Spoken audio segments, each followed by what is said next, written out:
Assalamualaikum warahmatullahi wabarakatuh. Anak-anak sekalian, pada video ini Bapak akan menjelaskan jawaban dari tugas PKWU yang kedua kemarin, yaitu pada tanggal 13 Januari 2021. Di sini ada 4 pertanyaan. Pak akan mengulang pertanyaannya. Yang pertama, apa yang dimaksud budidaya tanaman? Yang kedua, mengapa permintaan masyarakat terhadap produk budidaya tanaman pangan lebih stabil? Yang ketiga, di Indonesia, permintaan akan tanaman hias lebih tinggi pada bulan apa? Dan yang keempat, sebutkan 3 tips dalam memulai wirausaha di bidang budidaya tanaman hias. Baik, kita akan membahas jawaban pertanyaan tersebut satu persatu. Pertanyaan yang pertama, apa yang dimaksud budidaya tanaman? Nah, jawabannya adalah ini sudah ada di buku tersebut jawabannya sebenarnya. Jawabannya adalah budidaya tanaman adalah kegiatan untuk memproduksi tanaman atau bagian tanaman yang dapat dimanfaatkan untuk memenuhi kebutuhan manusia melalui pengelolaan tanaman dan lingkungan tumbuhnya seperti tanah, air, udara, dan cahaya matahari.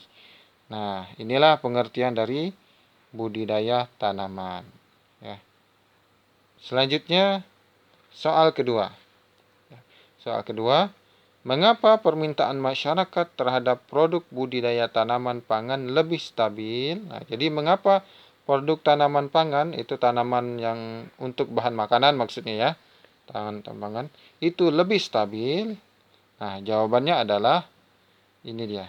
Karena pangan, ya kebutuhan pangan adalah kebutuhan pokok bagi manusia. Ya, karena tanpa pangan, manusia tidak akan bisa makan dan meneruskan aktivitas kehidupannya.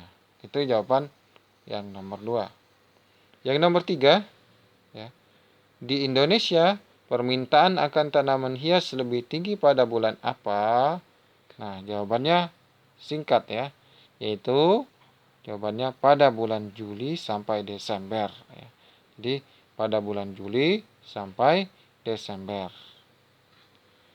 Yang keempat, ya, pertanyaan keempat, sebutkan 3 tips dalam memulai wirausaha di bidang budidaya tanaman hias. Nah, 3 tips. Jawabannya adalah ini dia. 3 tipsnya adalah yang pertama, memulai dengan tanaman yang mudah. Jadi tanaman yang mudah-mudah dulu. Jangan yang susah-susah dulu, tapi yang mudah.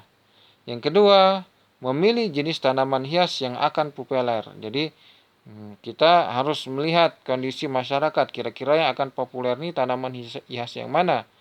Jadi kita bisa mencari apa yang disukai oleh masyarakat. Yang ketiga, memilih tanaman hias permintaan konsumen yang stabil. Jadi kira-kira yang lebih stabil tanaman hias yang mana?